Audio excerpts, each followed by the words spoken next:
সবার সুযোগ্য সভাপতি সাহেব, ওলামায়ে কেরাম, সুপ্রিয় ভাই বোনদের জানাই আন্তরিক শুভেচ্ছা ও অভিনন্দন।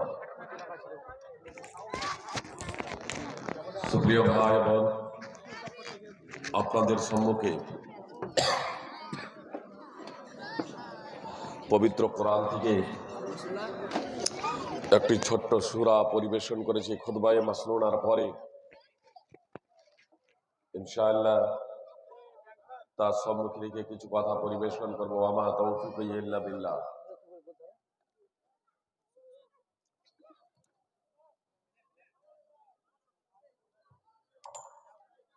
আপনারা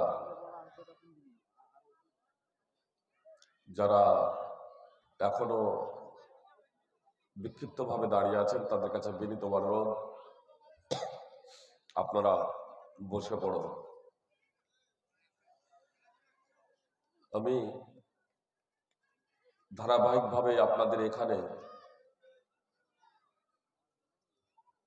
কয়েক বছর থেকে আসছি। আপনারা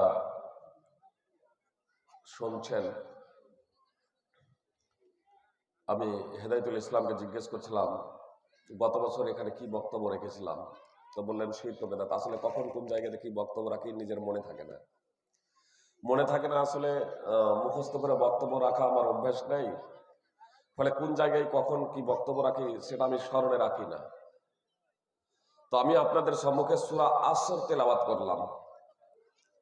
যদি আপনারা এর ব্যাখ্যা বিশ্লেষণ এখানে অথবা আশপাশে শুনে থাকেন তাহলে ফের এটাকে চেঞ্জ করবো ইনশাআল্লাহ। আপনারা শুনেছেন সূরা আসরের তাফসীর? শুনেননি? তাহলে এটা নিয়েই কিছুটা আলোচনা করি। আল্লাহ তাআলার কাছে তৌফিক কামনা করছি। আপনারা জানেন আজকে আমার টাইম ছিল 6টা 40, কিন্তু মাগরিবের পরে পরেই আমি সিরাজ ভাইকে বলেছিলাম, তার সাথে একটা বিশেষ সম্পর্ক ভালোবাসা তৈরি হয়ে যাওয়ার ফলে তিনিও ছাড়তে চাইলেন না। মানে দুদিন থেকে আমার জ্বর আর কয়েকদিন থেকে এই ঠান্ডা, আসার মতো পরিস্থিতি ছিল না। ভাই সাহেব বললেন অন্তত আসতেই হবে, কিছুক্ষণের জন্য অন্তত স্টেজে উপস্থিত হতে হবে। ফলে আপনাদের সম্মুখে উপস্থিত হয়েছি। আল্লাহর কাছে তৌফিক কামনা করি, আল্লাহ তোমার সাহায্য সহযোগিতা ছাড়া আমার একটা কথাও বলার ক্ষমতা নেই, তুমি সেই তৌফিক আমাকে দান করো, আমিন। সুপ্রিয় ভাই বোন, কথাগুলো একটু মনোযোগ দিয়ে শুনবেন। সূরা আসর 103 নম্বর সূরা অধ্যয়ন করবেন। আপনাদের অনেকেরই মুখস্থ আছে এই সূরাটি, আপনাদের অনেকেরই মুখস্থ।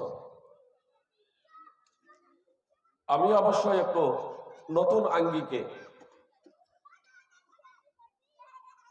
নতুন ভাবে এই সূরা তাৎপর্য আপনাদের সম্মুখে বিশ্লেষণ করার প্রচেষ্টা করবো ইনশাআল্লাহ।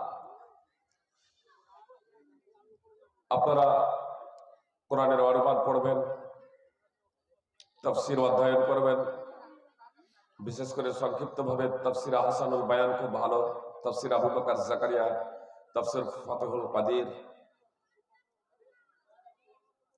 এইসব তাফসীরগুলো আপনারা অধ্যয়ন করবেন। আজকাল অ্যান্ড্রয়েড মোবাইলেও আপনারা পেয়ে যাবেন। আল্লাহ তাআলা সময়ের শপথ করেছেন, আসরের শপথ। আসর, অনেক মুফাসসিরিন কিরাম এর অর্থ করেছেন আবিধানিক অর্থ যুগ, কাল, সময়।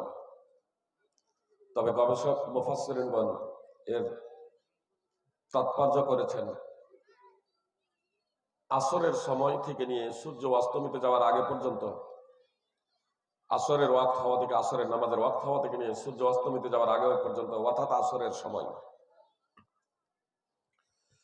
ফল কথা, সেই সংক্ষিপ্ত টাইম হোক আসরের টাইম, আসরের ওয়াক্ত থেকে সূর্য অস্তমিত যাওয়ার আগে পর্যন্ত, অথবা কাল, সময়, যুগ, আল্লাহ তাআলা তার শপথ করে বলছেন আল্লাহ ওয়াল আসর, সময়ের শপথ। মূলত শপথ করা হয় যখন শপথের পরে যা বর্ণনা করা হয় সেই বিষয়ের গুরুত্ব শ্রোতাকে, সম্বোধিত ব্যক্তিকে, মুখাতাবকে বোঝানোর লক্ষ্য এবং উদ্দেশ্য থাকে। সাধারণত আল্লাহ যে কথা বলবেন, আল্লাহ যা কিছু বলবেন সেই কথাগুলো অত্যন্ত গুরুত্বপূর্ণ। লিখিত এবং নির্ভেজাল মনোযোগ সহকারে শোনা একান্ত কর্তব্য। তদুপরি মানুষ শিথিলতা প্রদর্শন করে, ফলে আল্লাহ তাআলা মানব জাতিকে সম্বোধন করতে গিয়ে, মানব জাতিকে বুঝাতে গিয়ে কখনো কখনো শপথ করেছেন। তো এখানে সময়ের শপথ করেছেন।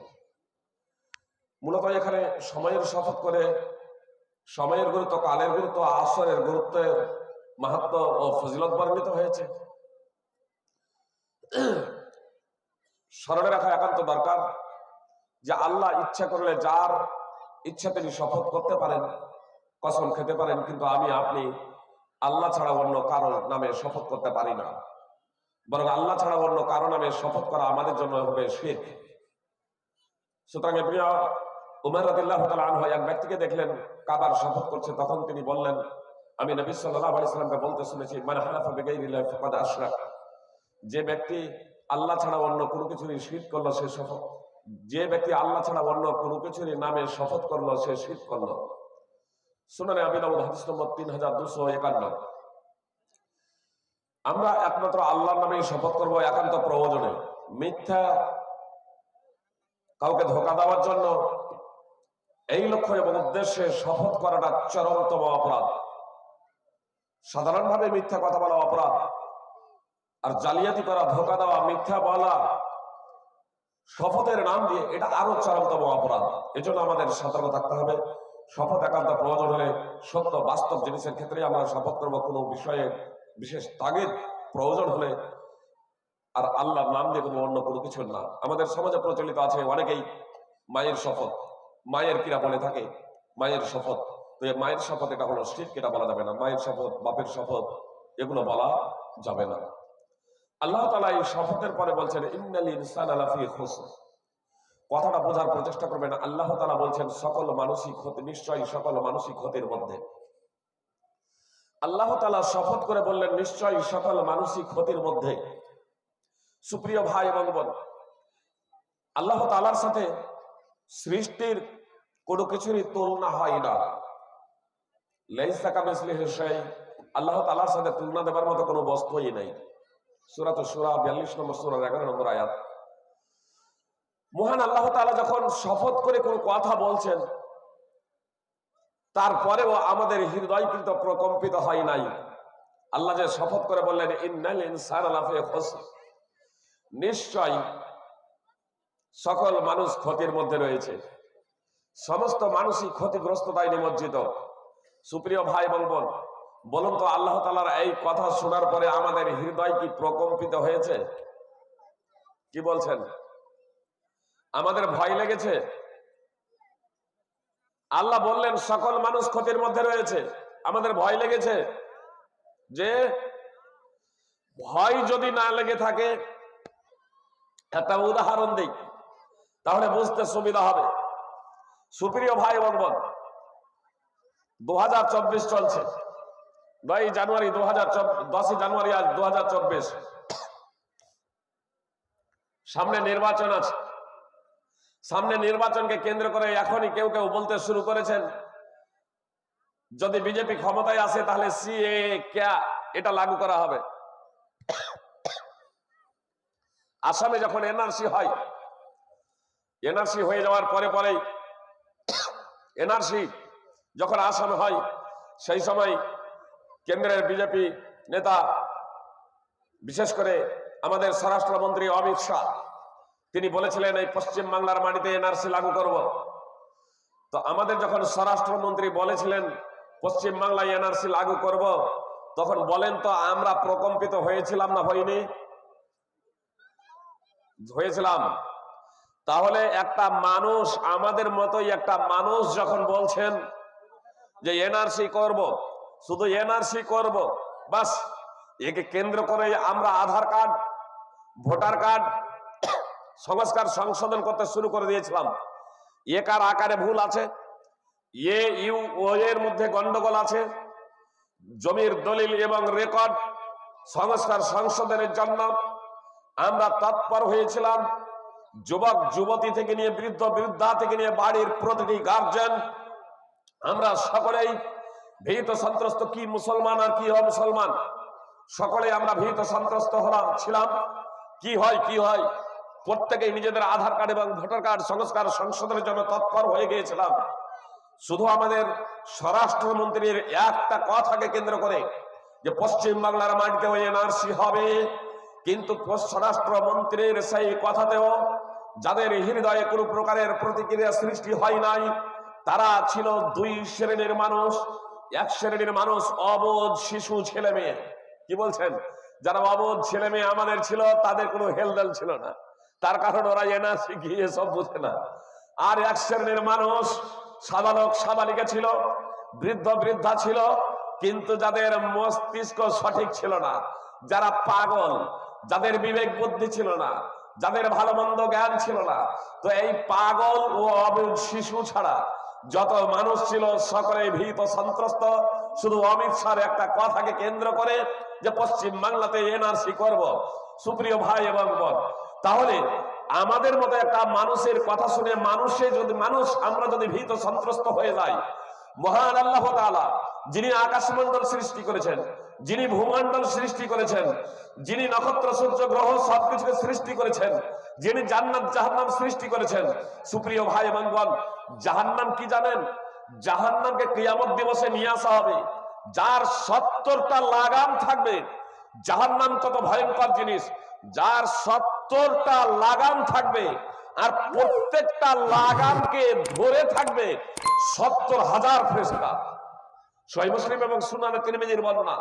জাহান্নাম এত ভয়ঙ্কর জিনিস, কিয়ামত দিবসে যখন জাহান্নামকে নিয়ে আসা হবে, তখন 70টা জাহান্নামের লাগাম থাকবে। ঘোড়ার লাগাম থাকে না, ঘোড়ার লাগাম, জাহান্নামের লাগাম থাকবে 70,000, 70টা না, 70,000 জাহান্নামের লাগাম থাকবে, আর প্রত্যেকটা লাগাম ধরে থাকবে 70,000 ফেরেশতা। বলে তাহলে ফেরেশতা তো অনেক লাগবে। যে আপনারা এই আল বাইতুল মামুর রাসূল সাল্লাল্লাহু আলাইহি সাল্লাম বলছেন, আল বাইতুল মামুরে প্রত্যেক দিন আল বাইতুল মামুরে 70,000 ফেরেশতা প্রবেশ করেন, আর তারা বের হয়ে যাওয়ার পরে দ্বিতীয় গ্রুপ প্রবেশ করেন। ওই প্রথমে যে 70,000 ফেরেশতা প্রবেশ করেছিলেন, তাদের কিয়ামত সংগঠিত হয়ে যাবে, কিন্তু দ্বিতীয়বার সুযোগ আসবে না প্রবেশ করার। সংখ্যায় এত আছেন মালাইকা, এত আছেন। বলবেন তাহলে আছে কোথায়? সূর্য পৃথিবী থেকে 13 লক্ষ গুণ বড়। সুপ্রিয় ভাই এবং বোন, সূর্য থেকেও বড় বড় নক্ষত্র আছে, যা সূর্য একেবারে সেই নক্ষত্রগুলোর তুলনাতে একেবারে ক্ষুদ্র, একেবারে ক্ষুদ্র। এটা বিজ্ঞানীরা বলছেন যে সূর্য পৃথিবী থেকে 13 লক্ষ গুণ বড়। সেই সূর্য প্রসঙ্গে বলছেন যে সেই সূর্য থেকেও আরো এত বড় বড় নক্ষত্র আছে, যে নক্ষত্রগুলোর মোকাবেলাতে সূর্য একটা নগণ্য, ছোট্ট একটা ক্ষুদ্র বস্তু। সুপ্রিয় ভাই এবং বোন, তো সেই আল্লাহ তাআলা মহান, সেই আল্লাহ যখন বলছেন ইন্নাল ইনসানা লাফি খুসর, আর এই বাক্যটা বলছেন কসম খাওয়ার পরে, সময়ের কসম, নিশ্চয় সকল মানুষই ক্ষতির মধ্যে রয়েছে, সমগ্র মানব জাতি ক্ষতিগ্রস্ততায় নিমজ্জিত। সুপ্রিয় ভাই এবং বোন, তো আল্লাহ যখন বললেন সকল মানুষ ক্ষতির মধ্যে রয়েছে, তাহলে মানুষের কথাই যদি মানুষের হৃদয় প্রকম্পিত হয়ে যায়, তাহলে আমরা যারা মানুষ, যারা ওই কচি নয়, যারা শিশু নয়, যারা পাগল নয়, তাদের অন্তরে প্রকম্পন সৃষ্টি হওয়াটা স্বাভাবিক না স্বাভাবিক নয়? কি বলছেন? স্বাভাবিক। তারপরেও যদি কোনো মানুষের হৃদয়ে প্রকম্পন সৃষ্টি না হয়, সুপ্রিয় ভাই এবং বোন, আমি আপনাদের বলি, আল্লাহর কাছে ইস্তেগফার করুন, আল্লাহর কাছে তওবা করুন, আল্লাহর কাছে ক্ষমা প্রার্থনা করুন। তার কারণ আল্লাহর কথা আপনার হৃদয়ে পৌঁছাচ্ছে না। যদি পৌঁছাতো, আপনার হৃদয় প্রকম্পিত হতো। যেমন আয়নাতে মুখ দেখা যায়, দর্পণে মুখ দেখা যায়, কিন্তু রাস্তার ধারে আপনার বাড়ি, ওই আয়না যখন ধুলোবালিতে ছেয়ে যায়, তখন সেই আয়নাতে আর মুখ দেখা যায় না। ততক্ষণ পর্যন্ত আয়নাতে মুখ দেখা যাবে না, যতক্ষণ না আয়নাটাকে পরিষ্কার পরিচ্ছন্ন করা হবে। সুপ্রিয় ভাই এবং বোন, এ অন্তর যখন পাপের দ্বারা, আপনার মিথ্যা দ্বারা, সুদ ঘুষ দ্বারা, শরীয়ত বিরোধী কার্যকলাপ করার মাধ্যমে এ অন্তরে যখন মরিচিকা পড়ে যায়, তখন এ অন্তর তখন আর আল্লাহর কথা শ্রবণ করার পরে প্রকম্পিত হয় না, বরং আল্লাহর কথাকে তখন মনে করে এগুলো গল্প, কিসসা কাহানি, এগুলো হলো গল্প, কিসসা কাহানি। সুপ্রিয় ভাই এবং বোন, এজন্য বলবো, আল্লাহ যখন বলছেন ইন্নাল ইনসানা লাফি খুসর, নিশ্চয় সকল মানসিক ক্ষতির মধ্যে রয়েছে, আর তারপরেও যদি আমাদের হৃদয়ে প্রকম্পন সৃষ্টি না হয়, আমাদের হৃদয়ে ভয়ের সৃষ্টি না হয়, তাহলে আমাদেরকে আল্লাহর কাছে ক্ষমা প্রার্থনা করা একান্ত কর্তব্য। সুপ্রিয় ভাই এবং বোন, এ কথার পরে আল্লাহ বলছেন ইল্লাল্লাযীনা আমানু ওয়া আমিলুস সালিহাতি ওয়া তাওয়াসাউ বিল হাক্কি ওয়া তাওয়াসাউ বিস সবর। তারপর আল্লাহ তাআলা বলছেন কিন্তু তারা নয়। এবার যখন বলছেন তারা নয়, তখন এবার আমাদের একটু আগ্রহ জাগবে, এটাই স্বাভাবিক। যে ছেলেরা যদি মাধ্যমিক পরীক্ষা দেয়, তো যেদিন রেজাল্ট ঘোষণা হবে, সবাই চাতক পাখির নয় চেয়ে থাকি না সব টিভির পর্দায়, বাড়িতে টিভি নাই তো অন্যজনের টিভির পর্দায়, যে যারা মোবাইল নিয়ে বসে আছে জানেন, তাদের কাছে গিয়ে আমরা উপস্থিত। আরে আমার ছেলে পরীক্ষা দিয়েছে, তো রেজাল্টটা একটু দেখো না, যে রেজাল্ট আউট হবে, জি সে পাস না ফেল। সুপ্রিয় ভাই বান্ধব, তো আপনাদের বলি, আল্লাহ যখন বললেন কিন্তু তারা ক্ষতির মধ্যে নেই, তখন স্বাভাবিকভাবে আমাদের মধ্যে একটা আগ্রহ জাগবে যে তারা ক্ষতির মধ্যে নেই। আল্লাহ প্রথমে বললেন সকলেই ক্ষতির মধ্যে, তারপরে বলছেন কিন্তু তারা ক্ষতির মধ্যে নেই। তাহলে যারা ক্ষতির মধ্যে নেই তাদের মধ্যে আমরা আছি তো? যদি তাদের মধ্যে আমরা থেকে থাকি যারা ক্ষতির মধ্যে নেই, তাহলে আমরা পৃথিবীতে এবং আখিরাতে সফল। কথা খুব মনোযোগ দিয়ে শুনুন। তারা যাদের কথা আল্লাহ তাআলা বলছেন তারা ক্ষতির মধ্যে নেই, তাদের মধ্যে যদি আমরা থেকে থাকি, তাহলে দুনিয়াতে এবং আখিরাতে আমরা সফল। আর যদি তারার মধ্যে আমরা থেকে না থাকি, তাহলে আমরা এখনো আমাদের জীবনকে ব্যর্থতায় নিমজ্জিত রেখেছি। জীবিত আছি, সংস্কার সংশোধনের সুযোগ আছে, আমরা ওই তারার মধ্যে নিজেদের নামগুলোকে লেখে নেবো, ইনশাল্লাহ। রাজি আছেন? তারার মধ্যে যদি আমরা থেকে না থাকি, তাহলে তারার মধ্যে আমরা নামটা লেখাবো, যাতে দুনিয়া এবং আখিরাতে সফল হতে পারি। প্রথমেই আপনাদের বলি, সুপ্রিয় ভাই এবং বোন, যারা ক্ষতির মধ্যে নেই, যারা ক্ষতিগ্রস্ত নয়, তাদের কথা বলতে গিয়ে আল্লাহ তাআলা 4টি গুণাবলীর কথা উল্লেখ করেছেন। নম্বর 1 ঈমান, নম্বর 2 সৎকর্ম, নম্বর 3 সত্যের এক অপরকে উপদেশ, নম্বর 4 ধৈর্যের এক অপরকে উপদেশ। এই 4টি গুণাবলী যাদের মধ্যে আছে তারা ক্ষতিগ্রস্ত নয়, আর এই 4টি গুণাবলী যাদের মধ্যে নেই তারাই ক্ষতিগ্রস্ত। কি বললাম? নম্বর 1 ঈমান, নম্বর 2 সৎকর্ম, নম্বর 3 সত্যের এক অপরকে উপদেশ, নম্বর 4 ধৈর্যের এক অপরকে উপদেশ। সুপ্রিয় ভাই এবং বোন, কথা খুব মনোযোগ দিয়ে শুনুন। এই 4টি গুণাবলী যদি আমাদের মধ্যে থেকে থাকে আলহামদুলিল্লাহ, আর এই 4টি গুণাবলীর মধ্যে কোনো গুণাবলী যদি আমাদের মধ্যে না থাকে, সেটাকে অর্জন করার প্রচেষ্টা করব। আমি এই 4টি গুণাবলী খুব সংক্ষিপ্ত ভাবে আপনাদের সম্মুখে পেশ করার চেষ্টা করব। কথাগুলো একটু মনোযোগ দিয়ে শুনবেন সুপ্রিয় ভাই এবং বোন। প্রথম নম্বর হচ্ছে ঈমান। 4টি যে গুণাবলীর কথা বললাম, এই 4টি গুণাবলীর মধ্যে হচ্ছে প্রথম হচ্ছে ঈমান। কথা খুব মনোযোগ দিয়ে শুনুন। এ সূরার মাহাত্ম্য এবং ফজিলত এত বেশি, এবং শাফি রাহিমাহুল্লাহ বলেছেন, যদি আল্লাহ তাআলা সৃষ্টির জন্য কেবলমাত্র এই সূরাটি অবতীর্ণ করতেন, তাহলে মানব জাতির জন্য এই সূরাটি যথেষ্ট হয়ে যেত। যদি তারা এই সূরাটিকে নিয়ে গবেষণা করত, এই সূরাটির ব্যাপারে যদি তারা মনোনিবেশ করত, এই সূরাটিকে কেন্দ্র করে যদি তারা চিন্তা ভাবনা করত, এই সূরার তাৎপর্য যদি তারা অনুধাবন করত, তাহলে দুনিয়ায় এবং আখিরাতের সফলতার জন্য এই সূরাটি যথেষ্ট হতো। আবু মাদিনা আব্দুল্লাহ বিন হাফস রাদিয়াল্লাহু তাআলা আনহু বলেন, দুইজন সাহাবী যখন একত্রিত হতেন তখন তারা পৃথক হতেন না ততক্ষণ পর্যন্ত যতক্ষণ না একে অপরকে এই সূরাটি পাঠ করে শোনাতেন এবং সালাম দিতেন। অর্থাৎ যখন বিদায় বেলায় দুইজন সাহাবী একত্র হতেন, মিলতেন, তখন এই সূরাটি একজন অপরজনকে পাঠ করে শোনাতেন এর মাহাত্ম্য এবং মর্যাদার কারণে, এবং সালাম দিতেন, তারপরে তারা বিচ্ছেদ হতেন। সিলসিলাতুল হাদিস সহিহ হাদিস নম্বর 2648।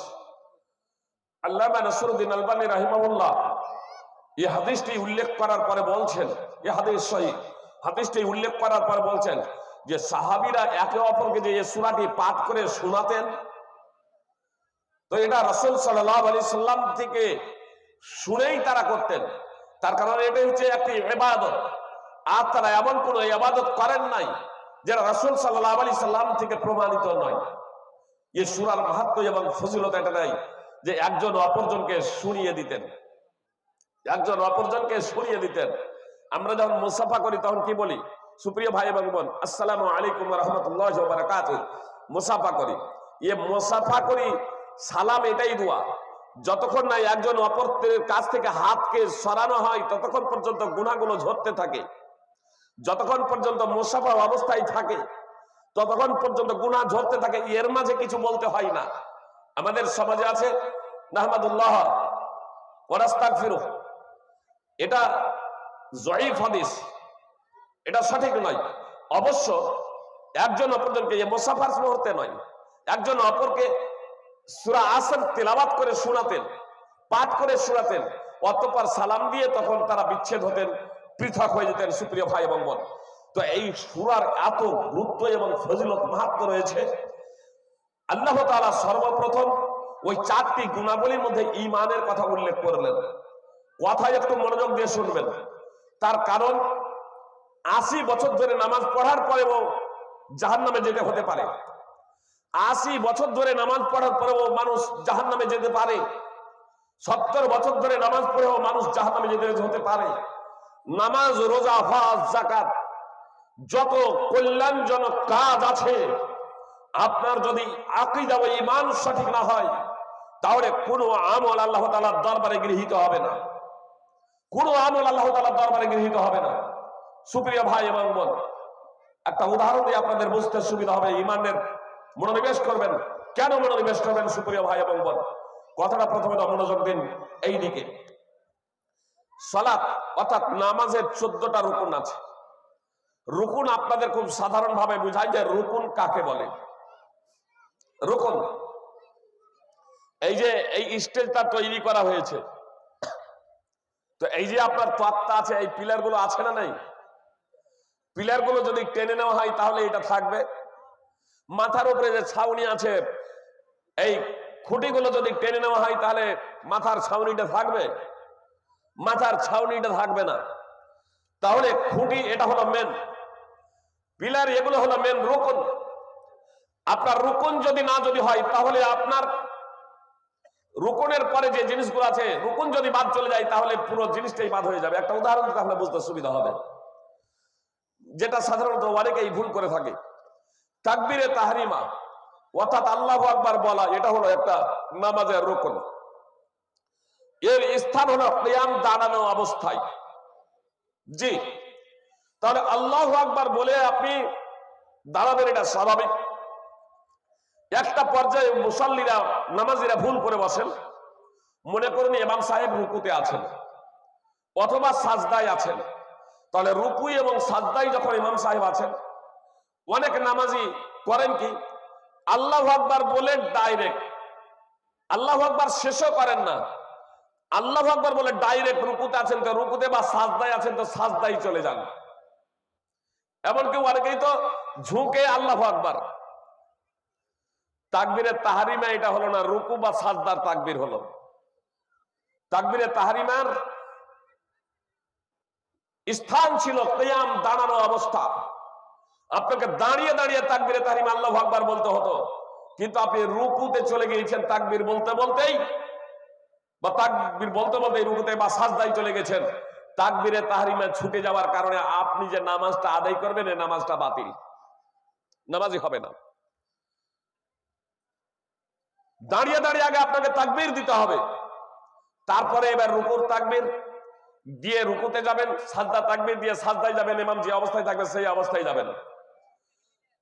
অবশ্য তাকবীরে তাহরিমা দাঁড়িয়ে দাঁড়িয়ে দেওয়ার পরে যদি ওই তাকবীরের মাধ্যমে ওই তাকবীর দাঁড়িয়ে দেওয়ার পরে যদি রুকুতে চলে যান, এটা হচ্ছে মুস্তাহাব সুন্নাহ, তাহলে নামাজ হয়ে যাবে। শেখ ওসাইমিন, শেখ ইবনে বাজ সৌদি ফতোয়া কমিটির মুফতি করে কথাই বলেছেন। আর যদি তাকবীরে কিয়ামের তাকবীরে তাহরিমা দেওয়ার পরে আবার রুকুর তাকবীর বলেন অথবা ইমাম সাজদায় আছে সাজদা তাকবীর বলেন, তাহলে এটা হলো মুস্তাহাব। বুঝতে পেরেছেন? রুকুনটা আরো একটু স্পষ্ট বুঝাই, আপনাদের বুঝতে সুবিধা হবে। যেমন রুকু হলো একটা রুকুন, আপনি তাকবীরে তাহরিমা দিলেন আল্লাহু আকবার বলে, কিয়ামে যা কিছু পাঠ করার পাঠ করলেন, আল্লাহু আকবার বলে রুকু না করে ভুলে সাজদায় চলে গিয়েছেন। কখনো কখনো ভুল হয় না, হয় না? আল্লাহু আকবার বলে রুকু না করে ভুলে সাজদায় চলে গিয়েছেন। তো যদি সাজদায় চলে যান দিয়ে আপনার মনে হলো যে আরে রুকু করিনি, আমি সাজদায় চলে গেছি, আপনার শেষে গিয়ে সহজ সাজদা দিচ্ছেন, নামাজ হবে? নামাজ হবে না। কেন নামাজ হবে না? রুকু একটা রুকুন, মানে রুকুন ছুটেছে, রুকুন। রুকুন সহজ সাজদা দিয়ে পূর্ণ হয় না, বরং রুকুন আদায় করতে হয়, অর্থাৎ এ রাকাতটা বাতিল হিসেবে গণ্য। এক রাকাত আরো আপনাকে বেশি আদায় করে, মানে এটা যেহেতু বাতিল এজন্য এক রাকাত আদায় করে তারপরে আপনাকে সহজ সিজদা দিতে হবে। কিন্তু যদি ওয়াজিব ছুটে যায়, তাহলে ওয়াজিব ছুটলে সহজ সিজদা দিলেই হয়ে যাবে। ওয়াজিব ছুটে গেলে গুনাহগার হতে হয়, ওয়াজিব ছুটে গেলে পাপ হয়। কিন্তু আপনি সাধারণভাবে যদি ওয়াজিব ছুটে গেল, ভুল করে আপনার ওয়াজিব ছুটে গিয়েছে, বুঝতে পেরেছেন, তাহলে আপনি সহজ সিজদা দিলেই আর কোনো প্রকারের আপনার ত্রুটি হবে না, এটা আপনার ভর্তকে হয়ে যাবে, যে এই ভুলটা আপনার মাফ হয়ে যাবে। যেমন যে নামাজে দুটো তাশাহুদ আছে, যেমন জোহর, আসর, মাগরিব এবং ইশা, তো প্রথম তাশাহুদে বসাটা, প্রথম কাদা, এগুলা প্রথম বৈঠক, এটা হলো ওয়াজিব। প্রথম বৈঠকে না বলে যদি ডাইরেক্ট দাঁড়িয়ে যান আর তারপরে যদি স্মরণ হয় দাঁড়িয়ে আছেন নামাজ পড়ছেন, আপনাকে আর তাশাহুদে বসতে হবে না। আপনি নামাজ কমপ্লিট করতে যাবেন, সালাম ফিরানোর আগে দুটো সহজ সাজদা দেবেন, এটা আপনার ওই ওয়াজিব ছুটে যাওয়ার জন্য এটা যথেষ্ট হয়ে যাবে। সহিহ বুখারীতে এই প্রসঙ্গে হাদিস আছে, রাসূল সাল্লাল্লাহু আলাইহি সাল্লাম একদা 2 রাকাতে না বসে দাঁড়িয়ে গিয়েছিলেন, তারপরে সহজ সিজদা দিলেন সালাম ফেরানোর আগে।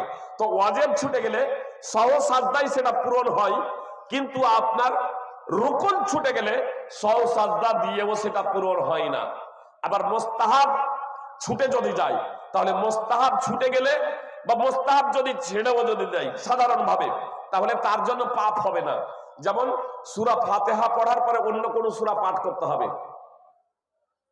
ইমাম যদি হয় যোহর আসরের প্রথম 2 রাকাতে, মাগরিব এবং ইশার প্রথম 2 রাকাতে, আর মুক্তাদিরা যদি মাগরিব ইশা হয় তাহলে শুধু সূরা ফাতিহা। কিন্তু যোহর আসরের মুক্তাদিরাও সূরা ফাতিহার পরে অন্য সূরা পড়বেন, এটাই হলো মুস্তাহাব। এমনকি ইমামের জন্য তো মুস্তাহাব, জি, কিন্তু ইমাম সাহেব সূরা ফাতিহার পরে অন্য সূরা না পড়ে তিনি রুকুতে চলে গিয়েছেন, তো মুস্তাহাব ছুটে গেছে, এর জন্য পাপও হবে না আর এর জন্য সহজ সাজদাও দিতে হবে না, নামাজও বাতিল হবে না। এটা হলো মুস্তাহাব। বিষয়টা বুঝতে পেরেছেন? তাহলে রুকুনের গুরুত্ব কতটুকু? রুকুন ছুটে গেলে রুকুন আদায় করতে হবে। সুপ্রিয় ভাই এবং বোন, আমি আপনাদের বলছিলাম আগে আপনাকে বিষয়টা আপনাকে জানতে হবে। জি, আপনি 30-40 বছর ধরে নামাজ পড়ছেন, তারপরেও আপনার নামাজ বাতিল হিসেবে গণ্য হতে পারে যদি আপনি নামাজটাকে যথাযথভাবে না জানেন, বা নামাজ তো সঠিকভাবে জানছেন কিন্তু ঈমান কি জানছেন না। তাহলে রুকুনের বিষয়টা যখন অবগত হলেন, তাহলে রুকুনটা আমাকে জানতে হবে, রুকুন আমাকে যথাযথভাবে আদায় করতে হবে। ভুল করেও যদি কেউ রুকুন যথাযথভাবে আদায় না করে তাহলে তার নামাজ হবে না। ঈমান যদি না থাকে তাহলে সমস্ত আমলই বাতিল। শুধু নামাজ কেন, রোজা, হজ, যাকাত, যত যা কিছু আছে, ঈমান যদি সঠিক যদি না হয়, এজন্য এই বিষয়টার উপর আপনাদের জোর দিচ্ছি আমি। শুধু ভাই এবং বোন, কথা একটু মনোযোগ দিয়ে শুনবেন। রুকুন যদি সঠিকভাবে আদায় যদি না হয়, জেনে শুনে হোক অথবা না জেনে শুনে হোক, আবু হুরায়রা রাদিয়াল্লাহু তাআলা আনহু বর্ণনাকারী, রাসূল সাল্লাল্লাহু আলাইহি ওয়াসাল্লাম একদা মসজিদে আছেন, এক ব্যক্তি মসজিদে প্রবেশ করলেন, নামাজ পড়লেন, রাসূল সাল্লাল্লাহু আলাইহি সাল্লামকে সালাম দিলেন নামাজ পড়ার পরে। রাসূল সাল্লাল্লাহু আলাইহি সাল্লাম বললেন, ইরজি ফাসাল্লি ফাইন্নাকা লাম তুসাল্লি, ফিরে যাও নামাজ পড়ো, নামাজই পড়েনি। দ্বিতীয়বার নামাজ পড়লেন, আবার আল্লাহ রাসূল সাল্লাল্লাহু আলাইহি সাল্লামকে সালাম দিচ্ছেন। আল্লাহ রাসূল সাল্লাল্লাহু আলাইহি সাল্লাম আবারও সালামের জবাব দিয়ে বলছেন, ফিরে যাও নামাজ পড়ো, নামাজই পড়েনি। এইভাবে সেই সাহাবী রাসূল সাল্লাল্লাহু আলাইহি সাল্লামের সম্মুখে 3 বার নামাজ পড়লেন, আর প্রত্যেকবারই রাসূল সাল্লাল্লাহু আলাইহি সাল্লাম বললেন, ফিরে যাও নামাজ পড়ো, নামাজই পড়েনি। চতুর্থবারে সেই সাহাবী বলছেন, আল্লাহ রাসূল সাল্লাল্লাহু আলাইহি সাল্লাম, এর থেকে ভালো করে আমি নামাজ আদায় করতে জানি না, আমাকে নামাজের প্রশিক্ষণ দিন, আমাকে নামাজের ট্রেনিং দিন। তখন রাসূল সাল্লাল্লাহু আলাইহি সাল্লাম তাকে নামাজের প্রশিক্ষণ দিলেন। সহিহ বুখারী হাদিস নম্বর 757, সহিহ মুসলিম হাদিস নম্বর 397। সুপ্রিয় ভাই এবং বোন, একজন সাহাবী নামাজ পড়ছেন, রুকুন যথাযথভাবে আদায় না হওয়ার কারণে রাসূল সাল্লাল্লাহু আলাইহি সাল্লাম তার নামাজকে বাতিল ঘোষণা করলেন যে তুমি ফিরে যাও, নামাজ পড়ো, নামাজই পড়োনি। তো আপনি রুকুন কি আপনি কি জানবেন না? আপনি কি ঈমান আসলে বোঝাতে গিয়ে এই দৃষ্টান্তটা আমি নিয়ে আসছি এজন্যই যে হুযায়ফা রাদিয়াল্লাহু তাআলা আনহু এক ব্যক্তিকে দেখলেন নামাজ পড়ছে, তাকে জিজ্ঞেস করলেন কতদিন থেকে নামাজ পড়ছো? সে বলল মুনযু 40 সানা, 40 বছর থেকে আমি নামাজ পড়ছি। হুযায়ফা রাদিয়াল্লাহু তাআলা আনহু বললেন, মা সাল্লাইতা মিন 40 সানা, 40 বছর থেকে তুমি এক ওয়াক্তের নামাজ আদায় করো নাই। ওয়ালা উমিত্তা ওয়া হাদিহি সালাতু লামিত্তা আলা গায়রিল ফিতরাতিল্লাতী ফিতরা আলাইহা মুহাম্মাদুন সাল্লাল্লাহু আলাইহি সাল্লাম। আর এইভাবে নামাজ আদায় করতে করতে তোমার যদি মৃত্যু হয়ে যেত, তাহলে তোমার সেই ফিতরাতের উপরে মৃত্যু হতো না যার উপরে রাসূল সাল্লাল্লাহু আলাইহি সাল্লামকে সৃষ্টি করা হয়েছে। মুসনাদ আহমদ হাদিস নম্বর 23258। 40 বছর থেকে নামাজ পড়ছেন, তার নামাজ বাতিল। এবার মূল বিষয়ে আসি, তারা ক্ষতির মধ্যে নেই। প্রথম হচ্ছে ঈমান। এতটা আপনার ভূমিকা আমাকে বাধ্য নয় ঈমানটাকে বোঝানোর জন্য। আমি সাধারণ ব্যক্তিদের জিজ্ঞেস করব না, 30-40 বছর থেকে ও বেশি সময় ধরে নামাজ পড়ছেন, এই ধরনের 2-4 জন ব্যক্তি হাত উঠাবেন। মানে আমি যদি বলে চলে যাই সাধারণভাবে, এটা অনেক সময় হৃদয়ে বসে না। জিজ্ঞাসার মাধ্যম দিয়ে যদি হয় তাহলে এগুলোই আশা করি যে হৃদয়ে বসে যাবে ইনশাআল্লাহ। ভুল হলে সংশোধন হবে এখানে, ভুল হলে সংশোধন হবে এখানে। ভুলকে ভুল বলে স্বীকার করলে সফলতা আছে, ব্যর্থতা নাই। আর যদি কিয়ামত কবরে গিয়ে যখন 2 জন ফেরেশতা এসে জিজ্ঞেস করবেন, আর এসে যখন বলবেন তুমি যা কিছু করেছো সব বাতিল, তাহলে কিন্তু মহা বিপদ, আর সুযোগ নেই। তো এখন যদি ভুল হয় তাহলে আমাদের সংস্কার সংশোধনের সুযোগ আছে। কি বলছেন? 30-40 বছর ধরে নামাজ পড়ছেন এই ধরনের 2 জন ব্যক্তি, আমি আপনাদের নামাজ জিজ্ঞেস করব না যে কিভাবে নামাজ পড়ছেন, আমাকে নামাজ পড়ে দেখেন, এটা আমি কিন্তু জিজ্ঞেস করব না। আমি শুধু অন্য একটা বিষয় জিজ্ঞেস করব, নামাজ 30-40 বছর ধরে পড়ছেন এই ধরনের কোন ব্যক্তি এখানে আছেন? বয়স কত? অনেক লোক বলছেন। কত বছর থেকে নামাজ পড়ছেন বাবাজি? যে কত বলছেন? এইটাই বাবাজি আপনার পিছনে। কত বছর থেকে? যে 25। আপনি বাবাজি 35। মাশাআল্লাহ, আপনি 35। তাহলে 3 জনকে পেলাম, আরো হয়তো বেশি আছেন, 25-35। আমি বিষয়টার গুরুত্ব বোঝানোর জন্য আলহামদুলিল্লাহ আমি সিরাজ ভাইকে বলেছিলাম এ মাদ্রাসাতে অন্তত হেফজের ব্যবস্থা করতে, আলহামদুলিল্লাহ হেফজের ব্যবস্থা করেছেন। আমি পথ নির্দেশনা দেব, আপনারাও শিখবেন ইনশাআল্লাহ। যদি আপনাদের যদি ভুল হয় তাহলে আমাদের ব্যর্থতা যে আমরা আপনাদের বোঝাতে পারি নাই, আপনাদের দোষ না। দোষটা সর্বপ্রথমত আমি বলি আমি আমার ভুলকে স্বীকার করে নিচ্ছি। সুপ্রিয় ভাই বোন, আমাদের পরিবর্তন হতে হবে, আমাদের কোরআন এবং সুন্নাহর আলোকে জীবন গড়তে হবে এবং অন্যকে কোরআন এবং সুন্নাহর পথে পরিচালিত করতে হবে। এজন্য আমি আপনাদের বলি, যারা 25-35 বছর ধরে যারা নামাজ পড়ছেন তাদের এবার আমার জিজ্ঞাসা, জি আমি আগেই বলেছি আমাদেরও ভুল আছে, আমাদের ভুলগুলো আমরা শুধরে নেব, সংশোধন করে নেব। আপনাদের জিজ্ঞেস করছি, এই যে 25-35 বছর ধরে নামাজ পড়ছেন, ঈমানের রুকুন কয়টি জানা আছে? যে এ ক্যামেরাম্যান ভাই বলছেন 5টি, আপনি চুপ থাকেন, ওনাদের জিজ্ঞেস করছি। ইউটিউবার ভাই বলছেন যে 5টি ঈমানের রুকুন, আপনারা কয়টি বলবেন? জানেন না? জানেন না?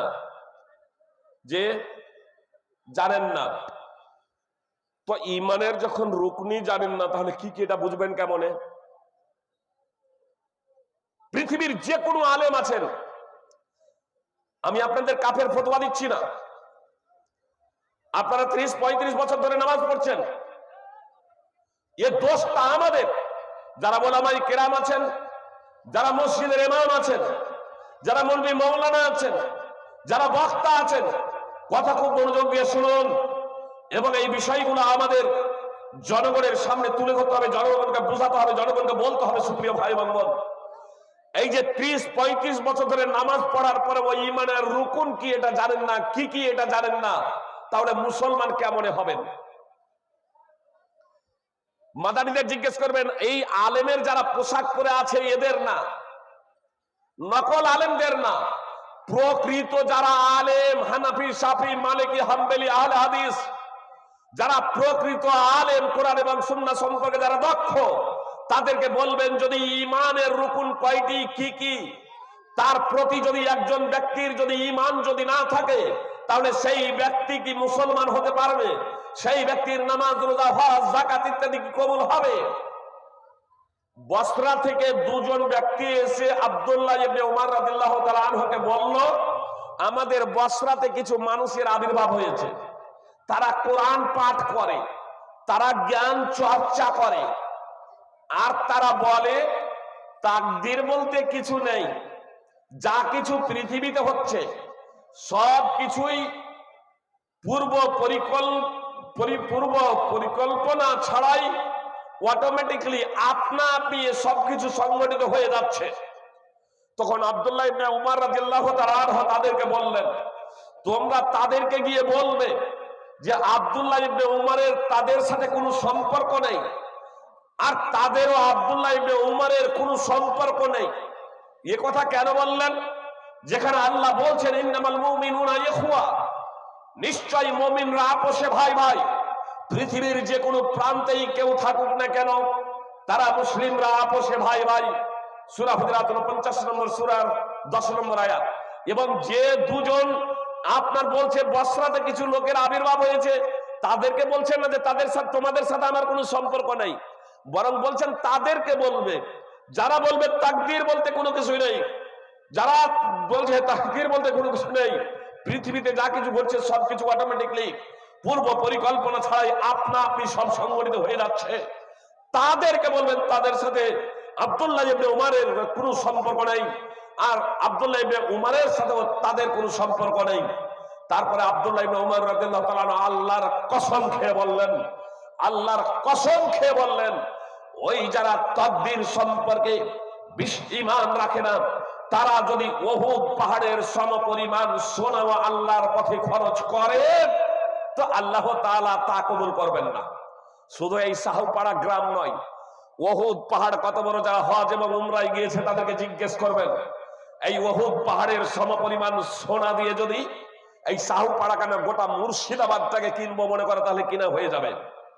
উহুদ পাহাড় আপনার এই সাহুপাড়া গ্রাম থেকে ও দৈর্ঘ্য প্রস্থে বড়, সুপ্রিয় ভাই এবং বোন, আর বিশাল উঁচু। আব্দুল্লাহ ইবনে উমর রাদিয়াল্লাহু তাআলা আনহু বলছেন, সেই সব ব্যক্তি যারা তাকদীরের উপরে ঈমান রাখে না, তাকদীরের উপরে ঈমান রাখে না, সেই লোকগুলো যদি আল্লাহর পথে উহুদ পাহাড়ের সমপরিমাণ সোনা খরচ করে, আল্লাহ কবুল করবেন না। তারপরে তিনি বলছেন, উমর রাদিয়াল্লাহু তাআলা আনহু বলেছেন, একদা জিবরিল আলাইহিস সালাম মানুষের রূপ ধরে এসে মুহাম্মদ সাল্লাল্লাহু আলাইহি সাল্লামের নিকটে বসলেন, আর তারপরে মুহাম্মদ সাল্লাল্লাহু আলাইহি সাল্লামকে প্রশ্ন করলেন, ইসলাম কি? ইসলাম, ইয়া মুহাম্মদ আখবিরনি আনিল ইসলাম। ইউটিউবার বা ক্যামেরাম্যান খুব ভালোভাবে জানুন, খুব ভালোভাবে স্মরণে রাখুন, আসলে ঈমানের রুকন 5টি না, ইসলামের রুকন হলো 5টি। ইসলামের রুকন হলো 5টি। আজকে আমার আলোচ্য বিষয় ঈমান, মানে প্রথম 4টি বিষয় আছে, 4টি গুণ, তার মধ্যে ঈমান। ঈমানের রুকন 5টি, এটা ভুল। ঈমানের রুকন হলো 6টি। জিবরিল আলাইহিস সালাম মানুষের রূপ ধরে মুহাম্মদ সাল্লাল্লাহু আলাইহি সাল্লামকে প্রশ্ন করছেন, ফাআখবিরনি আনিল ঈমান, ফাআখবিরনি মাল ঈমান। মুহাম্মদ সাল্লাল্লাহু আলাইহি সাল্লাম আমাকে ঈমান কি বলুন। ঈমান কাকে বলে বলুন? সুপ্রিয় ভাই এবং বোন, মুহাম্মদ সাল্লাল্লাহু আলাইহি সাল্লামকে প্রশ্ন করলেন, আর মুহাম্মদ সাল্লাল্লাহু আলাইহি সাল্লাম তখন জবাব দিচ্ছেন, আন তুমিনা বিল্লাহি ওয়া মালাইকাতিহি ওয়া কুতুবিহি ওয়া রাসূলিহি ওয়াল ইয়াউমিল আখির ওয়া তুমিনা বিল কদরি খাইরিহি ওয়া শাররিহি। ঈমানের রুকন হলো 6টি, এবার স্মরণে রাখুন। এগুলো হলো রুকন।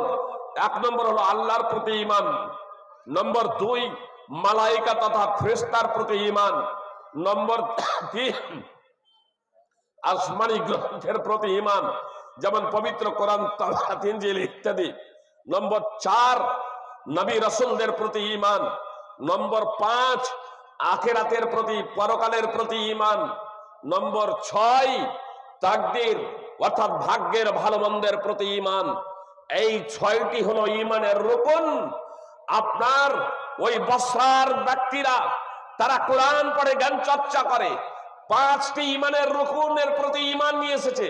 ঈমানের যে রুকন 6টি, তো প্রথম 5টিকে তারা মেনে নিয়েছে, কিন্তু 6 নম্বর যে রুকন তাকদীরের ভালো মন্দের প্রতি ঈমান, ভাগ্যের ভালো মন্দের প্রতি ঈমান, এটার প্রতি ঈমান না থাকার কারণে আব্দুল্লাহ ইবনে উমর রাদিয়াল্লাহু তাআলা আনহু আল্লাহর কসম খেয়ে বললেন তারা মুসলমান না, তারা মুসলমান না। সুপ্রিয় ভাই এবং বোন, সহিহ মুসলিম হাদিস নম্বর 8, সুনানে আবি দাউদ হাদিস নম্বর 4695 এবং সুনানে ইবনে মাজাহ হাদিস নম্বর 63। 6 নম্বর রুকন ছাড়া হাদিসটি সহিহ বুখারী, নাসাঈতে রয়েছে। সহিহ বুখারী হাদিস নম্বর 50 এবং 4777, সুনানে নাসাঈ হাদিস নম্বর 4990। তাহলে ঈমানের রুকন আমরা কয়টি বুঝতে পারলাম? 6টি। আল্লাহর প্রতি ঈমান, মালাইকার প্রতি ঈমান, আসমানি গ্রন্থের প্রতি ঈমান, নবী রাসূলের প্রতি ঈমান, আখিরাত তথা পরকালের প্রতি ঈমান, আর ভাগ্যের ভালো মন্দের প্রতি ঈমান। এগুলোকে আবার যথাযথভাবে জানতে হবে, এগুলোর ব্যাখ্যা বিশ্লেষণ সম্পর্কে অবগত হতে হবে। সুপ্রিয় ভাই এবং বোন, আপনাদের শুধু আমি এতটুকু বলি, এই বক্তব্যের মাঝে সংক্ষিপ্ত পরিসরে ব্যাখ্যা বিশ্লেষণ দেওয়া সম্ভব নয়। যারা ওলামায়ে কেরাম যারা আছেন তাদেরকে বলবো, মুসল্লিদেরকে নিয়ে ঈমান কি মসজিদে আলোচনা করুন, আকীদা কি মসজিদে আলোচনা করুন। আমাদের যে কচিকাচারা পড়তে আসে, এ কচিকাচাদের হৃদয়ে, তাদের মস্তিষ্কে গেঁথে দিন ঈমান কাকে বলে, ঈমানের রুকন কয়টি, ইসলামের রুকন কয়টি, আল্লাহর পরিচিতি, রাসূল সাল্লাল্লাহু আলাইহি সাল্লামের পরিচিতি, পবিত্র কোরআনের পরিচিতি, ইসলামের পরিচিতি, এগুলো তাদেরকে বুঝাতে হবে, তাদেরকে বলতে হবে। এই বিষয়গুলো যদি আমরা আমাদের শিশুদের যদি বুঝাতে পারতাম, তাহলে আজকে 95% বেনামাজি হতো না। 95% বেনামাজি হওয়ার অন্যতম কারণ হলো যে আমরা ঈমান প্রসঙ্গে শিক্ষা দেইনি, তাওহীদ প্রসঙ্গে তালিম শিক্ষা দেইনি। সুপ্রিয় ভাই এবং বোন, তালিম এবং তারবিয়াত শিক্ষা দীক্ষা দেইনি, তাদের ভিতটাকে মজবুত করি নাই। ফলে এই মানুষগুলো আজ বেনামাজি হয়ে গেছে। সুদ খায়, ঘুষ খায়, ও তো জানে যে সুদ হারাম, জানে ঘুষ হারাম, জানে নামাজ না পড়লে জাহান্নামে যাবে, জানে পোড় হারাম, জানে হত্যা করা হারাম, জানে মিথ্যা বলা হারাম, তারপরেও সমস্ত প্রকারের অপরাধ করে। অপরাধ করতে দ্বিধাবোধ করে না। এর অন্যতম কারণ হলো যে এর আকীদা সঠিক নাই, এর ঈমান সঠিক নাই। জুনদুব বিন আব্দুল্লাহ রাদিয়াল্লাহু তাআলা আনহু বলছেন, কুন্না মা'আন নবী সাল্লাল্লাহু আলাইহি সাল্লাম ওয়া নাহনু ফিতয়াতুন হাযাবিরা, আমরা নবী সাল্লাল্লাহু আলাইহি সাল্লামের নিকটে সক্ষম যুবক ছিলাম। আসলে কেউ ছোট থাকা অবস্থায়, শিশু অবস্থায় কেউ ইসলাম কবুল করেছে, কেউ যৌবনে ইসলাম কবুল করেছে, আবার কেউ বৃদ্ধ অবস্থায় ইসলাম কবুল করেছে, বার্ধক্যে পৌঁছে গিয়ে ইসলাম কবুল করেছে।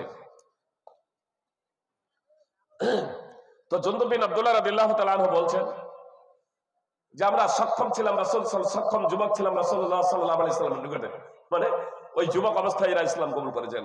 তিনি বলছেন, ফাতাআল্লামনাল ঈমানা ক্বাবলা আন নাতাআল্লামাল কুরআন, আমরা ঈমান শিখেছি কোরআন শিখার আগে। কি বলছেন? আমরা ঈমান শিখেছি কোরআন শিখার আগে। আর মসজিদে যখন আমাদের বাচ্চারা যখন পড়তে আসে তখন কি শিখায়? আলিফ বা তাসা দিয়া কায়দা পড়িয়ে কোরআনের পড়তে শিখিয়ে দিলাম, ঈমানকে বুঝে না। এই যে 35-40 বছর ধরে নামাজ পড়ছেন, এটা আপনাদের ব্যর্থতা নয়, এটা আমাদের ব্যর্থতা যে আমার নামাজি আপনি, আমার মুসল্লি, অথচ এখন পর্যন্ত আপনার ঈমানটাকে সঠিক করতে পারি নাই, আপনাকে ঈমানের শিক্ষাটা দিতে পারি নাই। সুপ্রিয় ভাই এবং বোন, মসজিদের যারা আমরা ইমাম আছি, আমাদের দায়িত্ব রয়েছে, আমাদের কর্তব্য রয়েছে যে আমার অধীনে যে সমস্ত নামাজি আছেন তাদের সকলের ঈমানকে সঠিক করা, তাদের নামাজকে সঠিক করা। সুপ্রিয় ভাই এবং বোন, শুধু আমি নামাজ পড়িয়ে দায়িত্ব শেষ করে দিলে হবে না। দার্স মসজিদে চালু করুন, অন্তত সপ্তাহে একদিন হলেও দার্স চালু করুন। ঈমান এবং আকীদা নিয়ে আলোচনা করুন, ঈমান এবং আকীদা নিয়ে আলোচনা করুন, ইসলাম নিয়ে আলোচনা করুন, মৌলিক বিষয়গুলো নিয়ে আলোচনা করুন। আজকে আমার নামাজি ব্যক্তি 40 বছর ধরে নামাজ পড়ে, অথচ ঈমান কি জানে না। এর থেকে আর ব্যর্থতার কি হতে পারে? এটা কি আমার ত্রুটি নয়, এটা কি আমার দোষ নয়? আমি কখনো বলি নাই নামাজিদেরকে, আমি আমার কখনো মুসলমান ভাই বাবাজিদের বলি নাই যে আপনাদেরকে এটা শিখতে হবে, নইলে অন্যান্য আমলগুলো আল্লাহর দরবারে গ্রহণযোগ্য হবে না। সুপ্রিয় ভাই এবং বোন, আমরা যদি বুঝাতে পারতাম, সুপ্রিয় ভাই এবং বোন, তাহলে অবশ্যই বুঝতেন। আমি জনসাধারণের বলবো, সুপ্রিয় ভাই এবং বোন, আজকে যারা কথা শুনছেন, আজ থেকে আপনাদেরও কিন্তু দায়িত্ব বেড়ে গেল। আজ থেকে আপনাদেরও দায়িত্ব বেড়ে গেল। বাড়ি গিয়ে কালকে মসজিদের ইমামকে বলবেন, সপ্তাহে অন্তত একদিন হলো আমাদেরকে দার্স দেন এবং আমাদেরকে শিখান ঈমান কি, আকীদা কি। আমি মনে করি প্রত্যেক মুসলমানের বাড়িতে অন্তত একখানা আকীদা ঈমান সম্পর্কিত বই থাকা একান্ত কর্তব্য, তাওহীদের বই থাকা একান্ত কর্তব্য। আমাদের প্রত্যেকেরই সেই প্রসঙ্গে জ্ঞান অর্জন করতে হবে। সুপ্রিয় ভাই এবং বোন, নইলে আমরা এই পৃথিবীতে সফলতা অর্জন করতে পারবো না। আর পৃথিবীতে যদি সফলতা অর্জন করতে না পারি, তাহলে আখিরাতেও আমাদের জন্য ব্যর্থতা অপেক্ষা করছে। এজন্য আমাদেরকে পৃথিবী এবং আখিরাত উভয়ে সফলতা অর্জন করতে হবে। আমাদের লক্ষ্য উদ্দেশ্য থাকবে আখিরাত, আমরা পৃথিবীতেও সফল হব ইনশাআল্লাহ। এই কথা আল্লাহ তাআলা পবিত্র কোরআনের একাধিক জায়গাতে উল্লেখ করেছেন। সবাই নাই সেই বিষয়ে বিস্তারিত আলোচনা করার। আমি শুধু আপনাদের এতটুকু বলি, জুনদুব বিন আব্দুল্লাহ রাদিয়াল্লাহু তাআলা বলছেন, ফাতাআল্লামনাল ঈমানা ক্বাবলা আন নাতাআল্লামাল কুরআন। আমরা কোরআন শিখার আগে ঈমান শিখেছি। সুম্মা তাআল্লামনাল কুরআন, তারপরে কোরআন শিখেছি। ফাজদাদনা বিহি ঈমানা, আর কোরআন শিখার মাধ্যমে আমরা নিজেদের ঈমানকে বৃদ্ধি করেছি। সুনানে ইবনে মাজাহ হাদিস নম্বর 61 কি বলছেন? কোরআন শিখার আগে ঈমান শিখেছি, কোরআন শিখার আগে ঈমান শিখেছি। এই কথা কেন বললেন? আসলে ঈমানটাই তো হচ্ছে মেন। আপনার যদি ঈমান যদি সঠিক যদি হয়ে যায়, তাহলে আপনার একটা মানুষকে পরিবর্তন করতে বেশি সময় লাগে না। আর ঈমান যদি সঠিক যদি না থাকে, তাহলে সমস্যা। সুপ্রিয় ভাই এবং বোন, এই যে র্যাগিং হচ্ছে মাদ্রাসাতে, শুনেছেন আজ পর্যন্ত কোন মাদ্রাসাতে র্যাগিং হয়েছে? শুনেছেন যে মাদ্রাসাতে র্যাগিং? আপনার এই যে কিছুদিন আগে আপনার আইআইটি থেকে নিয়ে বিশ্ববিদ্যালয় বিভিন্ন জায়গায় যে র্যাগিং, কত যুবককে বেড়ে ফেলা হলো, কত যুবক আত্মহত্যা করলো এই র্যাগিংকে কেন্দ্র করে।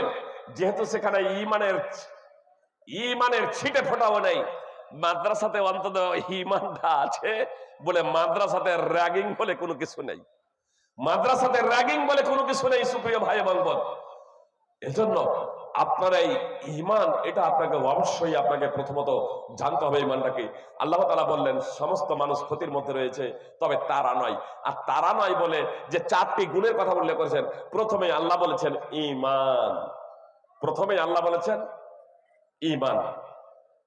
তো ঈমানের প্রথমত আবিধানিক অর্থ স্বীকার করা, ঈমানের আবিধানিক অর্থ স্বীকার করা, মেনে নেওয়া, স্বীকৃতি জ্ঞাপন করা। এর তাৎপর্যটা আপনাদের বুঝতে সুবিধা হবে। এর বিপরীত অর্থ নিয়ে যখন আপনি আলোচনা করবেন, ঈমানের বিপরীত অর্থ আরবি কুফর। কুফর মানে প্রত্যাখ্যান করা, কুফর মানে অস্বীকার করা, কুফর মানে না মানা। তো কুফর মানে যদি না মানা হয়, তাহলে ঈমানের অর্থ কি? মেনে নেওয়া।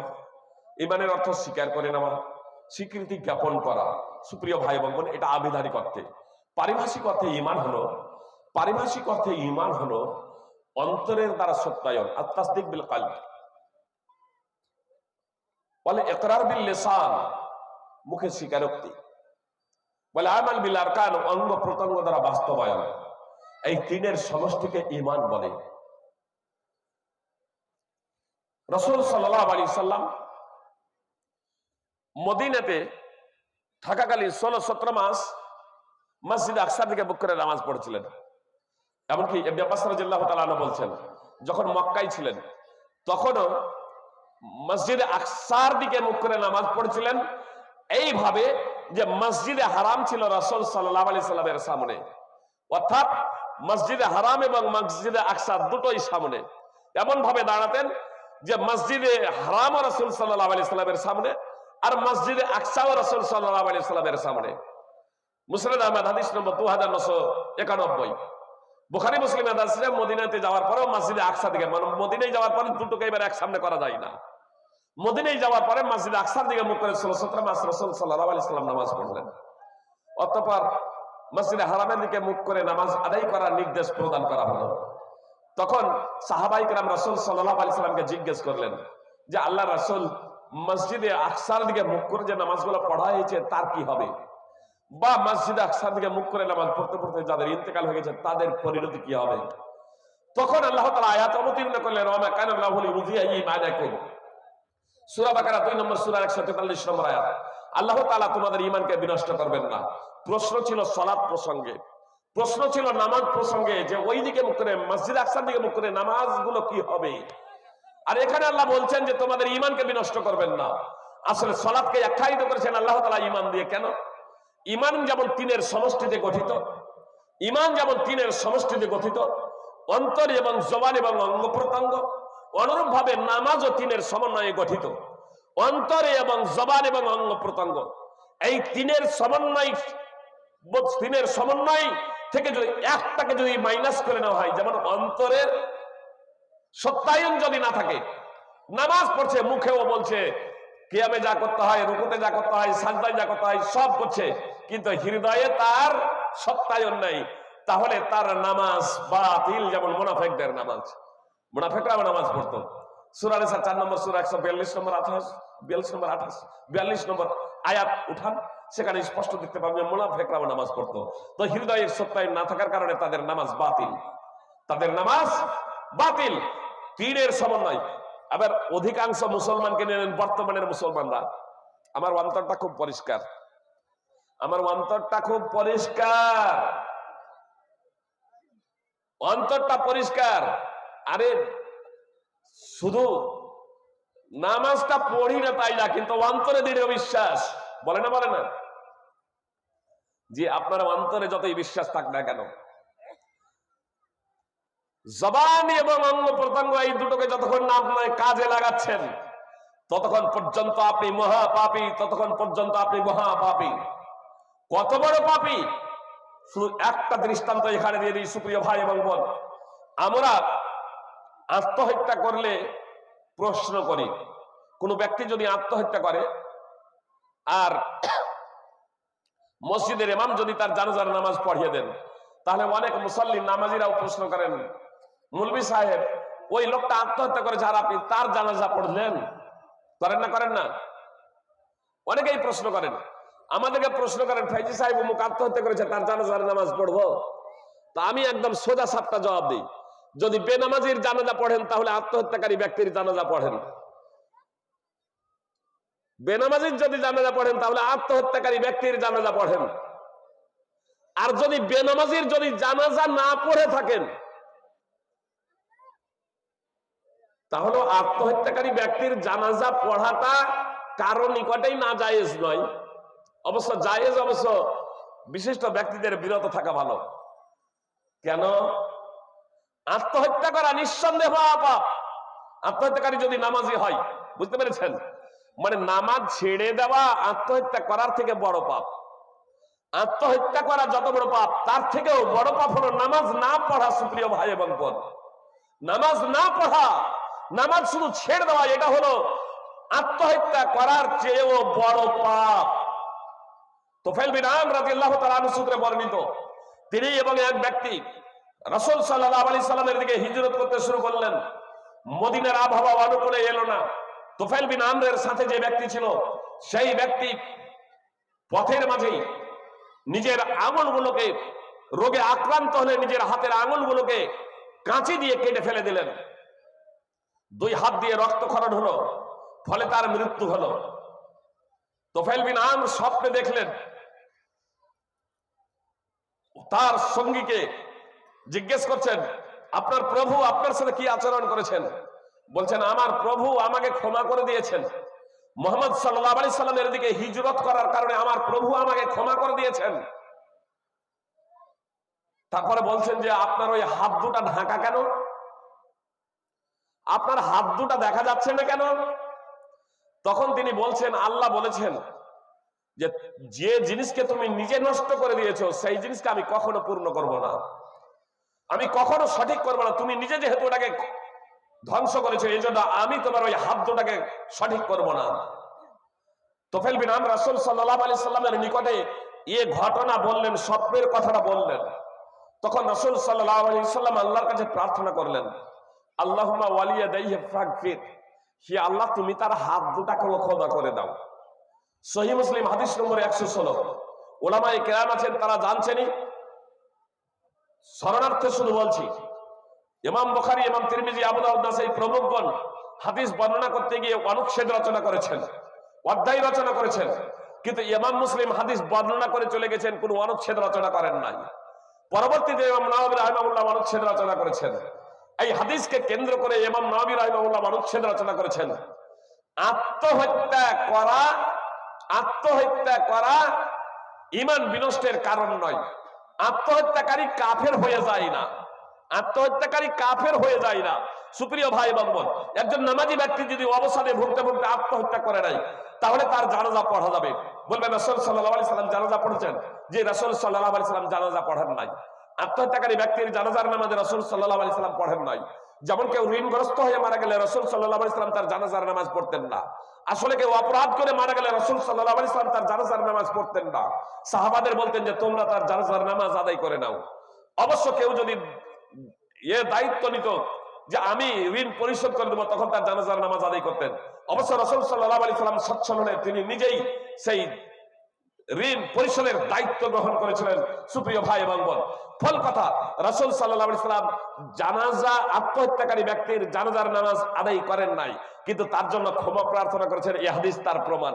আর বেনামাজির ব্যক্তি রাসূল সাল্লাল্লাহু আলাইহি সাল্লাম জানাজার নামাজও আদায় করেন নাই, বেনামাজির ব্যক্তির জন্য রাসূল সাল্লাল্লাহু আলাইহি সাল্লাম ক্ষমা প্রার্থনাও করেন নাই। তা কোনটা বড় পাপ হলো? আত্মহত্যা করা না নামাজ না পড়া? নামাজ না পড়াটা হলো বড় পাপ, কিন্তু আমাদের সমাজে এভেলেবেল এটা সিংহভাগ মানুষ তো বেনামাজি, এই জন্য এটাকে পাপই মনে করি না। সুপ্রিয় ভাই এবং বোন, পরিবর্তন হন, পরিবর্তন হন। ঈমান, ঈমান, ঈমান কাকে বলে? ঈমান তিনের সমষ্টি। অন্তরের দ্বারা সত্যায়ন, মুখে স্বীকারোক্তি, অঙ্গ প্রত্যঙ্গ দ্বারা বাস্তবায়ন। ঈমানের রুকুন বললাম 6টি, ঈমানের রুকুন বললাম 6টি। সেগুলোর পূর্ণ ব্যাখ্যা এবং বিশ্লেষণ শুনবেন।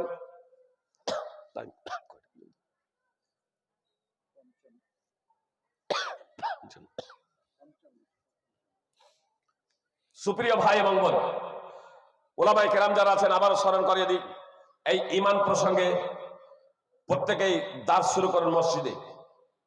মসজিদে যারা পড়তে আসছে কচিকাচা, তাদেরকে আকীদা সম্পর্কিত বই, ঈমান সম্পর্কিত বই প্রচুর আছে, সেগুলো কিনে নিয়ে তাদেরকে প্রশিক্ষণ দিন, তাদেরকে ট্রেনিং দিন। নামাজি যারা আছেন, বৃদ্ধ হয়ে গেছেন, বয়স্ক হয়ে গেছেন, তাদের মধ্যেও আপনার দাস শুরু করুন, তাদের সংস্কার এবং সংশোধন এবং নামাজেরও প্রশিক্ষণ দিন। তাহলে প্রথম নম্বর ছিল ঈমান। সুপ্রিয় ভাই এবং বোন, আজকে ঈমানের ব্যাখ্যা এবং বিশ্লেষণ, আজকে ঈমানের ব্যাখ্যা বিশ্লেষণ এর থেকে আর আগে দেওয়া যাচ্ছে না। শারীরিক দিক থেকেও আমি অসুস্থ। ইনশাল্লাহ হজবেবেডাঙ্গায় যদি আল্লাহ তাআলা নিয়ে আসেন, তাহলে সেদিন হয়তো এই বিষয়টা নিয়ে একটু বিস্তারিত ব্যাখ্যা বিশ্লেষণ দিয়ে দেবো ইনশাআল্লাহ, যদি আপনারা বলেন। আর না হলে অন্য কোনো বিষয় নিয়ে আলোচনা করব। নম্বর 2, সৎকর্ম। জেনে রাখবেন, আমি আপনি যেটাকে সৎ বলবো সেটা সৎ হতে পারে না। আমি আপনি যেটাকে সৎ বলবো সেটা সৎ হতে পারে না যদি না তা কোরআন এবং সুন্নাহ দ্বারা প্রমাণিত হয়। আর কোরআন এবং সুন্নাহ দ্বারা প্রমাণিত হলেই শুধু সৎ হবে না, যদি তা একমাত্র আল্লাহ তাআলার সন্তুষ্টি এবং মুহাম্মদ সাল্লাল্লাহু আলাইহি সাল্লামের আনুগত্যে সম্পাদন না হয়। একটা উদাহরণ দিই, কুরবানি কোরআন এবং সুন্নাহ দ্বারা প্রমাণিত। 10ই যুলহিজ্জা কুরবানি করাটা হচ্ছে উত্তম, এ বিষয়ে কোনো আলেমের দ্বিমত নেই, কোনো আলেমের দ্বিমত নেই। 10ই যুলহিজ্জা কুরবানি করাটা, আবু বুরদা বিন ইয়ার রাদিয়াল্লাহু তাআলা আনহু তার লালিত পালিত কুরবানির পশুটাকে 10ই যুলহিজ্জায় কুরবানি করেছিলেন। করতে হবে নামাজের পরে। কথা খুব মনোযোগ দিয়ে শুনুন। আপনার কাল কিয়ামতের মাঠে আর ওই কবরে গিয়ে এই অজুহাত চলবে না যে আমি জানতাম না, আমি জানতাম না, এটা চলবে না। আবু বুরদা বিন ইয়ার একজন বিখ্যাত সাহাবী, তিনি জানতেন না যে নামাজের পরে কুরবানি করতে হয়, নামাজের আগে কুরবানি করে নিয়েছেন। তার লক্ষ্য এবং উদ্দেশ্য কত ভালো দেখুন। তিনি বলছেন রাসূল সাল্লাল্লাহু আলাইহি সাল্লামকে, যখন রাসূল সাল্লাল্লাহু আলাইহি সাল্লাম এই কথা বললেন, যারা নামাজের আগে কুরবানি করেছে তাদের কুরবানি হয়নি, আবু বুরদা দাঁড়িয়ে গেলেন, আল্লাহ রাসূল, আমি মনে করেছি আজকে পানাহারের দিন বলে আমি আমার কুরবানির পশুটা জবাই করেছি। আকাল তো আমি নিজে খেয়েছি, ওয়াত আনতু আহলি ওয়া জিরানি, তারপর আমার পরিবার এবং পাড়া প্রতিবেশীকে খাইয়েছি। শুধু নিজে খেয়েই কুরবানি, নিজের পরিবারকে খেয়েই কুরবানির মাংস খেয়ে ঈদের নামাজ পড়তে এসেছেন এমনটি নয়, বরং নিজের পরিবারকে নিয়ে খেয়েছেন, পাড়া প্রতিবেশীকে কুরবানির মাংস খাইয়েছেন। পানাহারের দিন মনে করে আনন্দ ফুর্তি করে, বিনোদনের দিন, আমোদ ফুর্তির দিন বলে তিনি ওয়া জানতে নামাজের আগে কুরবানি করেছেন, তারপরে ঈদের নামাজ পড়তে এসেছেন। লক্ষ্য উদ্দেশ্য একমাত্র আল্লাহ তাআলার সন্তুষ্টি। ঈদের দিনে করেছেন, 10 যুলহিজ্জা করেছেন, নামাজের পরে হবে তো নামাজের আগে করে নিয়েছেন। তিনি মশলা জানতেন না। নবী সাল্লাল্লাহু আলাইহি সাল্লাম তারপরেও তাকে বললেন, শাতুকা শাতুল হাম, তোমার ছাগল গোশতের ছাগল হয়েছে, তুমি কুরবানির নেকি পাবে না। আল্লাহ রাসূল বললেন না, ঠিক আছে, যখন ভুলবশত করে ফেলেছে তো এটা হয়ে, ঠিক আছে, এটা হয়ে গেছে, আগামীতে এটা করবে না, এ কথা বললেন না। রাসূল সাল্লাল্লাহু আলাইহি সাল্লাম বললেন, তোমার শাতুকা শাতুল হাম, তোমার ছাগল গোশতের ছাগল হয়েছে, তুমি কুরবানির নেকি এ দ্বারা পাবে না। সহিহ বুখারী হাদিস নম্বর 955 এবং 983। এজন্য কোনো আমল কোরআন এবং সুন্নাহ দ্বারা শুধু প্রমাণিত হলেই হবে না, সেই আমলটা আপনাকে দেখতে হবে যে সেটা একমাত্র আল্লাহর সন্তুষ্টির জন্য হচ্ছে কিনা এবং মুহাম্মদ সাল্লাল্লাহু আলাইহি সাল্লামের আনুগত্যে হচ্ছে কিনা, তখনই সেটা সৎ কর্ম বলে বিবেচিত হবে। নম্বর 3, সৎ কাজের এক অপরকে উপদেশ। নিজেও সৎ কাজ করবেন, অন্যকে সৎ কাজের জন্য আদেশ দেবেন। সুপ্রিয় ভাই বোন, 4টি গুণ না, তারা ক্ষতির মধ্যে নেই যারা ঈমান আনয়ন করবে, নম্বর 1। নম্বর 2, সৎকর্ম করবে। নম্বর 3, সত্যের এক অপরকে উপদেশ দেবে। তো সত্য শুধু সৎকর্ম নিজে করলেই হবে না, অন্যকে সৎকর্মের উপদেশ দিতে হবে। আপনি নামাজ পড়ছেন, আপনার ছেলে মেয়ে নামাজ পড়ে না, সুপ্রিয় ভাই বোন, আপনার স্ত্রী নামাজ পড়ে না, স্ত্রী নামাজ পড়ছে, স্বামী নামাজ পড়ে না, আত্মীয় স্বজন নামাজ পড়ে না, পাড়া প্রতিবেশী নামাজ পড়ে না, সুপ্রিয় ভাই বোন, এখানে আপনার কাল কিয়ামতের মাঠে যদি অভিযোগ করে দেয় তখন পরিণতি কি হবে? আব্দুল্লাহ ইবনে উমর রাদিয়াল্লাহু তাআলা আনহু সূত্রে বর্ণিত, রাসূল সাল্লাল্লাহু আলাইহি সাল্লাম বলেছেন, কাম মিন জারিন মুতাআল্লিকুন বিজারিহি ইয়াকুলু ইয়া রাব্বি হাযা আগলাকা দুনাহু, আগলাকা বাবাহু দুনি, হাযা ইয়া রাব্বি হাযা আগলাকা বাবাহু দুনি ফামানানি মা'রুফা। রাসূল সাল্লাল্লাহু আলাইহি সাল্লাম বলেছেন, অনেক প্রতিবেশী তার প্রতিবেশীর বিরুদ্ধে অভিযোগ করবে। কথা খুব মনোযোগ দিয়ে শুনুন। অনেক প্রতিবেশী তার প্রতিবেশীর বিরুদ্ধে আল্লাহর কাছে অভিযোগ করবে, বলবে, হে আল্লাহ, এই আমার প্রতিবেশী, আল্লাহর কাছে অভিযোগ করবে। প্রতিবেশী বলবে, হে আল্লাহ, এই ব্যক্তি আমার জন্য তার দরজাটা বন্ধ রেখেছিল। মানে আমি ছিলাম নিঃস্ব, আমি ছিলাম অসহায়, আমি ছিলাম ক্ষুধার্ত, ইনি ছিলেন বড় লোক, একটা তো তার ব্যাখ্যা চাই। আমি ছিলাম ক্ষুধার্ত, আমি ছিলাম নিঃস্ব, আমি ছিলাম অসহায়, আমি ছিলাম তার প্রতিবেশী, কিন্তু আগলাকা বাবাহু দুনি, আমার জন্য সে তার দরজাটা বন্ধ রেখেছিল। ফামানানি মা'রুফা, তার সদাই থেকে আমাকে বঞ্চিত রেখেছিল, আমার সে সাহায্য সহযোগিতা করে নাই। আল্লাহ রাসূল সে নিজে তৃপ্ত সহকারে ভক্ষণ করেছে, কিন্তু আমার দিকে তাকাই নাই। একটা তাফসীর ব্যাখ্যা হচ্ছে এই, আর দ্বিতীয় ব্যাখ্যা হচ্ছে মারুফা বলা হয়েছে, ফামানানি মারুফা, সে তার সদাই থেকে, তার কল্যাণ থেকে আমার বঞ্চিত রেখেছিল।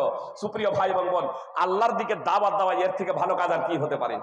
সে নিজে তো নামাজ পড়েছে, সে নিজে রোজা রেখেছে, সে নিজে দান খয়রাত করেছে, কিন্তু আমাকে নামাজের কথা বলে নাই, আমাকে ঈমানের কথা বলে নাই।